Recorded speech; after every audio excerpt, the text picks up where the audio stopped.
Assalamualaikum, selamat pagi. Aga Kareba pemirsa, seputar Anyus Sulsel kembali di hadapan Anda.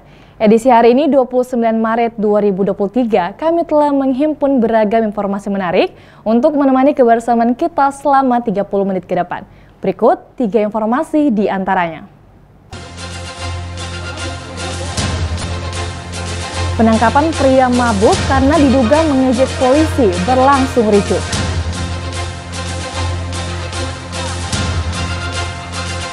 Diduga korsleting listrik, kebakaran menghanguskan rumah tempat usaha mebel.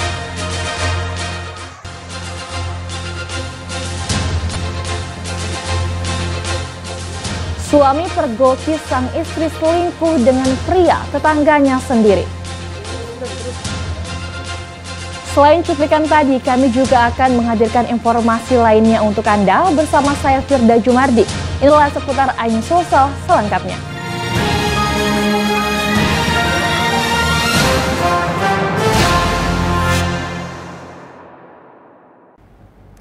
Pemirsa, kita ke informasi pertama.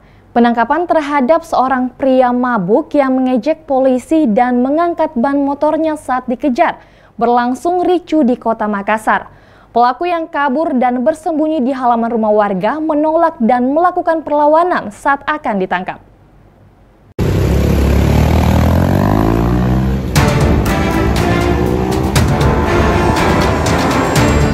Tim penindak gangguan Kamtibmas Penikam Polrestabes Makassar langsung memburu seorang pria yang mengejek anggota saat tengah berpatroli di sekitar wilayah Kecamatan Panakukang, Kota Makassar, Sulawesi Selatan pada Selasa dini hari. Pengejaran dilakukan hingga ke lorong-lorong di sekitar lokasi, yang mana pelaku terus memprovokasi anggota dengan mengangkat ban sepeda motornya. Pelaku pun akhirnya dapat dikejar saat dirinya menerobos masuk ke pekarangan rumah warga untuk bersembunyi. Usaha pelaku kabur akhirnya gagal setelah aparat kepolisian mendapati pelaku. Namun saat akan ditangkap, pria itu berusaha melakukan perlawanan dengan meronta-ronta dan memeluk warga di sekitar untuk meminta bantuan. Akan tetapi polisi yang bertindak tegas langsung membawa pelaku dan motor miliknya yang tidak sesuai dengan aturan standar berlalu lintas ke Posko Sabara Polrestabes Makassar. Katim Penikam Polrestabes Makassar, AKP Arif Muda, mengatakan dari hasil interogasi pelaku melakukan perbuatannya karena tengah mabuk berat usai menenggak minuman keras. Sedangkan untuk kendaraan motor yang dimiliki pelaku diketahui juga tidak sesuai dengan standar berlalu lintas dan tidak membawa surat-surat berkendara. Setelah diikuti, mereka sambil mengejek petugas. Akhirnya petugas mengambil langkah mengejar. Di salah satu rumah warga, mereka sempat diamankan. Akhirnya pelaku ini diamankan. Setelah diinterogasi, ternyata pengendara tersebut dalam keadaan atau kondisi sudah minum minuman keras. Pelaku kemudian dibawa ke Posko Sabara Polrestabes Makassar untuk mencegah terjadinya gangguan keamanan dan ketertiban masyarakat yang ditimbulkannya, yang masih dalam keadaan mabuk. Sementara itu, untuk kendaraannya yang diminta untuk membawa surat-surat serta melengkapi sepeda motornya sesuai dengan aturan standar berlalu lintas. Dari Makassar, Leo Muhammad Nur, Anyus melaporkan.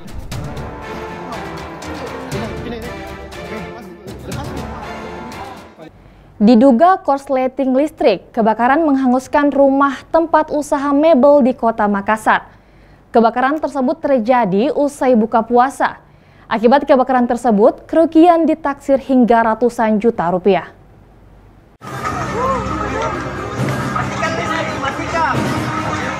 Inilah video amatir yang direkam oleh warga saat terjadi kebakaran hebat menghanguskan rumah tempat usaha mebel di Jalan Tanjung Alang, Kecamatan Mamajang, Kota Makassar, Selasa malam usai buka puasa. Damkar Kota Makassar yang menerima informasi tersebut sekitar pukul 19.09 waktu Indonesia bagian tengah langsung menerjunkan 9 armada dari Mako Ratulangi dan puluhan personil guna menjinakkan si jago merah. Api yang diduga dari arus pendek listrik tersebut akhirnya dapat dipadamkan setelah melakukan proses pemadaman sekitar 30 menit berkobar. Beruntung, tidak ada korban jiwa dalam kejadian tersebut. namun kerugian ditaksir hingga ratusan juta rupiah. Kesigapan warga juga membantu membukakan akses untuk masuk langsung ke titik kejadian. Kita terbantu dengan bangunan yang ada di samping kiri kanannya, itu bangunan tinggi. Jadi di belakang juga kita langsung cepat blok. Jadi saya kira ada cuma satu rumah yang terbakar. Dan ini bukan rumah kosong, ini ada penghuninya. Untuk data sementara masih dalam dugaan harus pendek listrik. Pasca kebakaran tersebut, aparat kepolisian Polsek Mamajang, Kota Makassar langsung memasang garis polisi di TKP kebakaran guna mempermudah proses penyelidikan.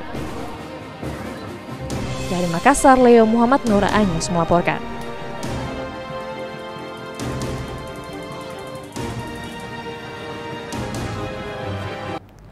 Pemirsa, kita beralih ke Kabupaten Pinrang. Tega cabuli anak umur 12 tahun, seorang pria warga Kecamatan Supa, Kabupaten Pinrang, ditangkap unit Resmo Polres Pinrang. Mirisnya, korban tidak lain tetangganya sendiri. Haryanto alias Anto, pria usia 34 tahun ini ditangkap unit Resmo Polres Pinrang saat sahur di rumahnya di Kampung Tasalilu, Kelurahan Watang Supa, Kecamatan Supa, Kabupaten Pinrang. Setelah ditangkap, pelaku selanjutnya digiring ke ruang unit pelindungan perempuan dan anak Polres Pinrang untuk dimintai keterangan. Dari hasil interogasi polisi kepada pelaku pulang dari pesta miras dan melintas di depan rumah korban. Pelaku yang dalam pengaruh minuman keras masuk ke rumah dan langsung menuju kamar korban dan melakukan aksi bejatnya. Korban yang tertidur lelap bersama saudaranya di dalam kamarnya tidak menyadari kedatangan pelaku. Pelaku langsung membekap korban menggunakan bantal, kemudian menggerayangi bagian vital tubuh korban. Korban berusaha berontak namun tidak kuasa melawan pelaku. Aksi pelaku terbongkar setelah korban menceritakan perbuatan pelaku kepada orang tuanya. Orang tuanya kemudian melaporkan kejadian itu ke aparat kepolisian. Kalau korban saat itu ada di kamar tidur atau bagaimana? Pada saat itu korban berada di kamar tidur bersama adiknya. Pada saat itu korban dua-duanya dalam keadaan tertidur hingga terbangun karena adanya pelaku pada saat itu. Atas perbuatannya, pelaku dijerat pasal 82 ayat 1 Junto 76E Undang-Undang Nomor 35 Tahun 2014 tentang Perlindungan Anak dan Undang-Undang Nomor 17 Tahun 2016 tentang Penetapan Perpu Nomor 1 Tahun 2016 dengan ancaman minimal 5 tahun dan maksimal 15 tahun penjara. Dari Kabupaten Pinrang, Erwin Eka Pratama, Anyus melaporkan.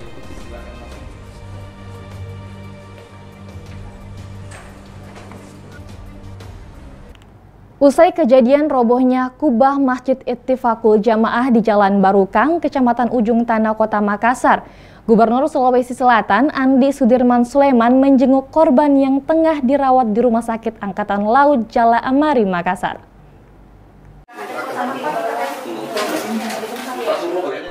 Gubernur Sulawesi Selatan Andi Sudirman Sulaiman menjenguk korban robohnya kubah Masjid Ittifaqul Jamaah yang tengah mendapat perawatan di Rumah Sakit Angkatan Laut Jala Amari, Makassar.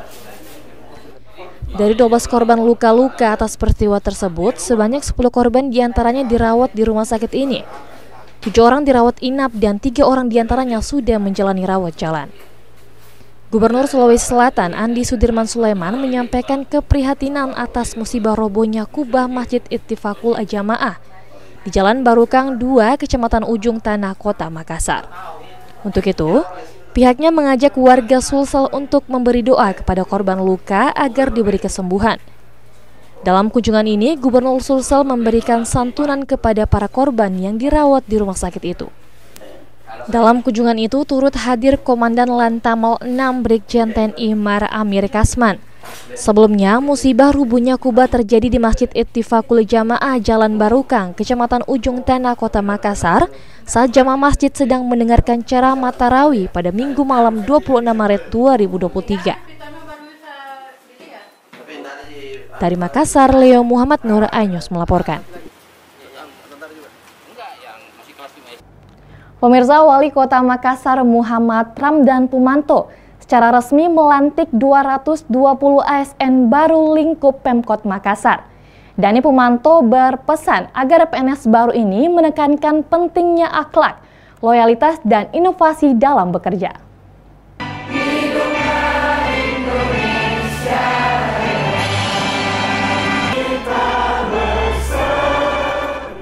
Hal tersebut disampaikan Wali Kota Makassar Dani Pumanto di dalam sambutannya dalam kegiatan pengambilan sumpah janji PNS lingkup pemerintah Kota Makassar tahun 2023. Dirangkaikan penyerahan SK PNS Formasi 2021 di Balai Kota Senin kemarin. Dani mengatakan PNS baru layak berbangga karena menjadi PNS di sebuah kota yang disegani di Indonesia dengan segala kekurangan yang ada. Pada periode pertama Pemkot Makassar berhasil menempati peringkat pertama 2 kali dalam penyelenggaraan pemerintahan terbaik di Indonesia dan tahun ini kembali masuk 10 besar. Makassar memiliki banyak keunggulan dan banyak hal yang bisa dikembangkan. Siapapun pemimpinnya dan tentunya membutuhkan ASN yang berintegrasi dan loyal dalam menjalankan tugas. Sebelum masa jabatan Dani Pumanto berakhir, ia bertekad membawa kembali Makassar menjadi yang terdepan dan andalan melanjutkan pengabdian. Dites mulai psikologi, sampai tes dalam wawasan Nusantara. 2, 3, 2, 1. Dari Makassar, tim liputan iNews melaporkan. Selanjutnya adalah Fidelia Angelina Lebam, UPT. Tadi mereka datang Pak jam 7. Emak-emak beli emas seharga lebih dari $500 miliar viral di media sosial. Selengkapnya sesaat lagi.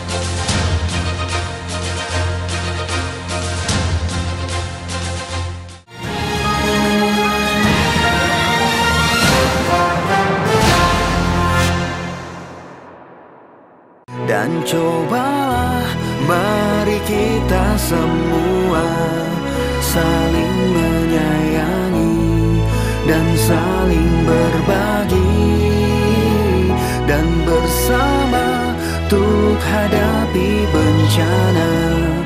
Kelak sambut pagi dan cerah mentari. Dan cobalah mari kita semua saling menyayangi dan saling berbagi dan bersama untuk hadapi bencana. Kelak sambut pagi dan cerah mentari.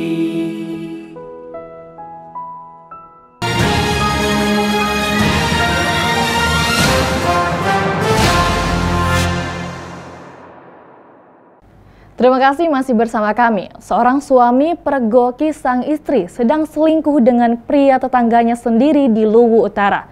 Sang suami kemudian menganiaya sang pria dan istrinya dengan menggunakan senjata tajam.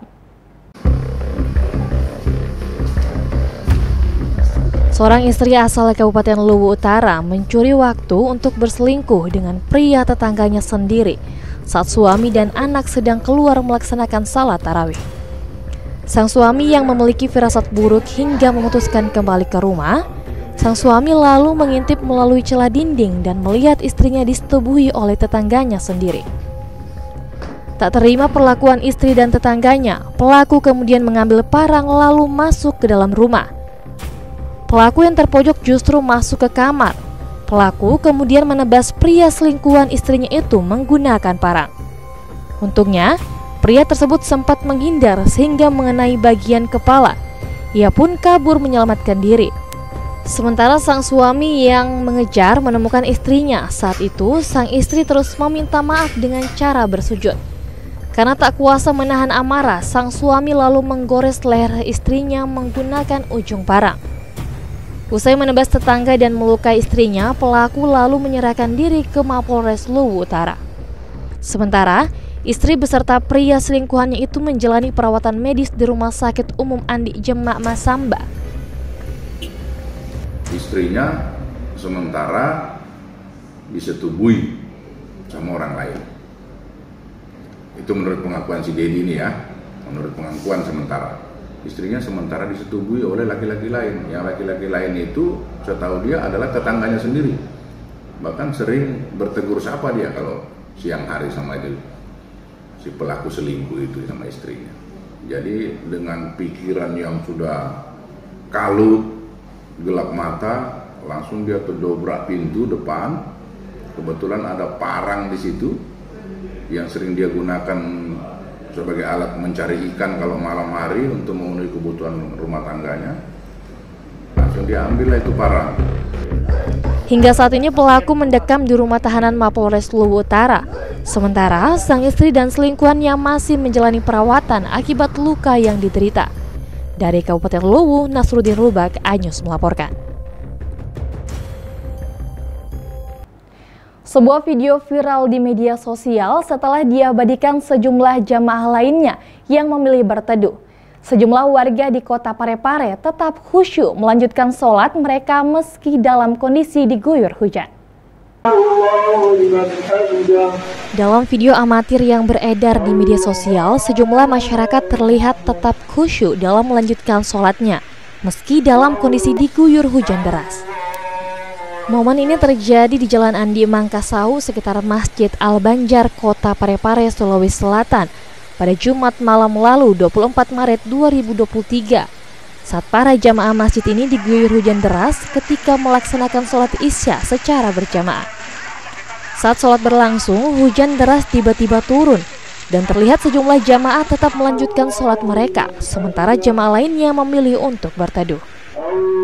Momen ini pun diabadikan oleh sejumlah jamaah masjid yang memilih untuk berteduh hingga akhirnya viral di media sosial.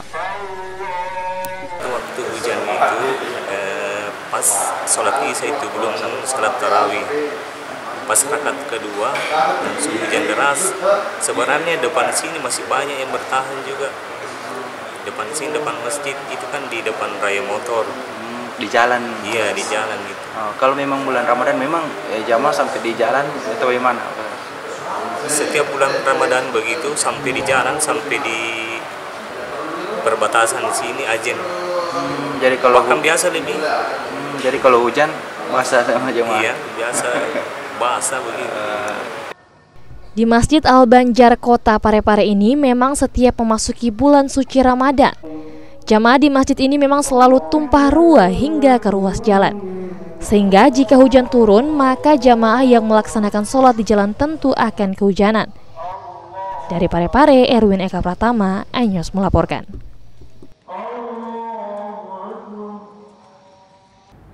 Kita ke informasi politik. Dewan Pimpinan Wilayah DPW Partai Perindo Provinsi Sulsel siap mendukung penuh program Komisi Informasi Sulsel terkait keterbukaan informasi publik. Hal ini diungkapkan Ketua DPW Perindo Sulsel, Sanusi Ramdan, usai menerima kunjungan kerja Komisioner Komisi Informasi Pemprov Sulawesi Selatan.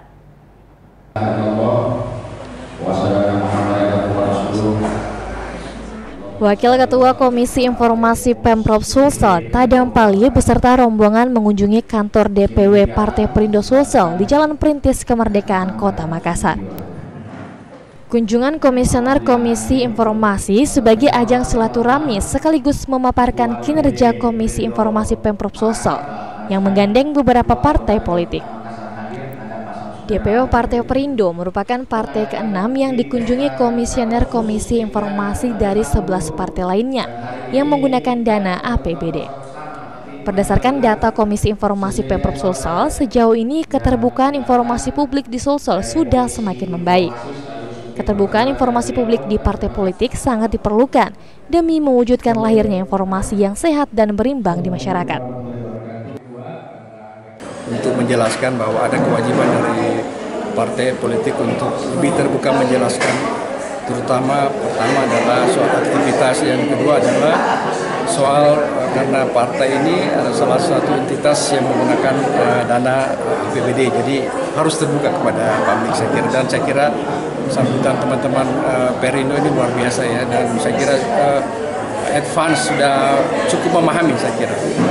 Sudah berapa partai politik yang dikunjungi Pak? Partai Perindo ini adalah partai yang ke-6 dan insya Allah 5 partai bekerja akan Sementara itu, Ketua DPO Partai Perindo Sulsel, Sanusi Ramadan, siap mendukung penuh program Komisi Informasi Pemprov Sulsel terkait keterbukaan informasi ke publik. Sejauh ini, partai bentukan Haritano Sudibjo dan telah ditetapkan KPU bernomor 16 pada kertas pemilu 2024 dan dikenal sebagai partai yang peduli rakyat kecil, gigih memperjuangkan penciptaan lapangan kerja, telah menjalankan keterbukaan informasi ke publik tentang kinerja Partai Perindo. Dengan adanya kunjungan dari Komisi Informasi Provinsi Selatan, bagi kami Partai Perindo ini adalah penguatan bagi Partai Perindo sebagai sebuah partai yang modern, partai yang terbuka, dan dengan kehadirannya itu memberikan informasi yang banyak, yang baik, dan sekali lagi ini adalah proses penguatan bagi partai politik. Dari Makassar, Yol Yusfin, Anyus melaporkan. Beragam cara dilakukan untuk membantu sesama di bulan suci Ramadan untuk memperkuat toleransi antar umat beragama. Salah satunya dengan kegiatan Berkah Ramadan yang dilakukan oleh Iwati Sulsel bersama Persit Kartika Chandra Kirana, Kodam 14 Hasanuddin. Beginilah suasana pembagian sarung dan nasi dalam kegiatan Ramadan berbagi di lapangan tenis Hasanuddin Makassar Selasa malam. Sedikitnya 700 lebih warga Makassar dari kaum duafa, anak yatim piatu, dan disabilitas rela antri untuk mendapatkan paket nasi dan sarung. Kegiatan Ramadan berbagi ini diprakarsai oleh Ikatan Wanita Tionghoa Indonesia Sulawesi Selatan bersama Persit Kartika Chandra Kirana, Kodam 14 Hasanuddin. Kegiatan ini dihadiri langsung oleh Pangdam 14 Hasanuddin, Mejen TNI Totok Imam Santoso, bersama Ketua Persit Kartika Chandra Kirana, Desi Totok Imam, Ketua Iwati Sulsel Lucia Wijaya Horaks. Pangdam 14 Hasanuddin, Mejen TNI Totok Imam Santoso memberikan apresiasi kepada Iwati yang telah memprakarsai kegiatan ini bersama Persit Kartika Chandra Kirana. Saya mengucapkan terima kasih pada Iwati atas acara sore hari ini, apresiasi yang tinggi, dan kepada panitia. Tentunya kita semua yang ada di sini berharap dan berdoakan semoga Iwati, organisasi panitia wanita Tionghoa Indonesia di Makassar ini semakin solid, sukses. Alhamdulillah pada hari ini kita bisa berkumpul dalam acara Ramadan berbagi Persit Kartika Chandra Kirana dengan Iwati atau Ikatan Wanita Tionghoa. Acara ini bagi Iwati mungkin dilaksanakan setiap tahun ya Om ya, dan kemudian biasanya tahun-tahun sebelumnya itu kita menargetkan 700 Pak. Kalau kegiatan Ikatan Wanita Tionghoa Indonesia sudah 25 tahun. Itu program kerja kami. Setiap tahun, walaupun COVID kita bagi di jalan. Bersedia juga bersama kita bersama memperlihatkan bahwa Kota Makassar aman dan damai. Dalam kesempatan ini juga diserahkan bantuan secara simbolis kepada perwakilan kaum duafa, anak yatim, dan kaum disabilitas. Dari Makassar, Tim Liputan iNews melaporkan.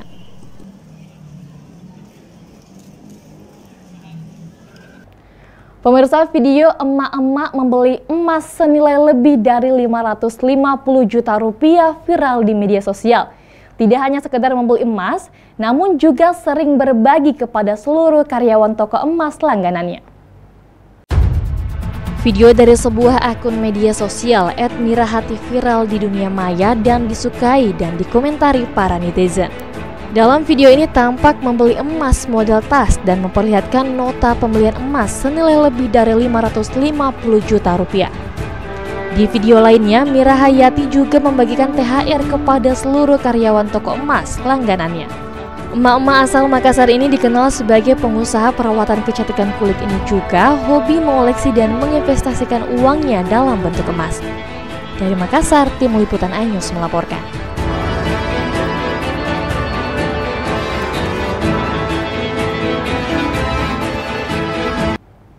Pemirsa, informasi tadi menjadi akhir perjumpaan kita pada program seputar Anyus Sosial edisi hari ini.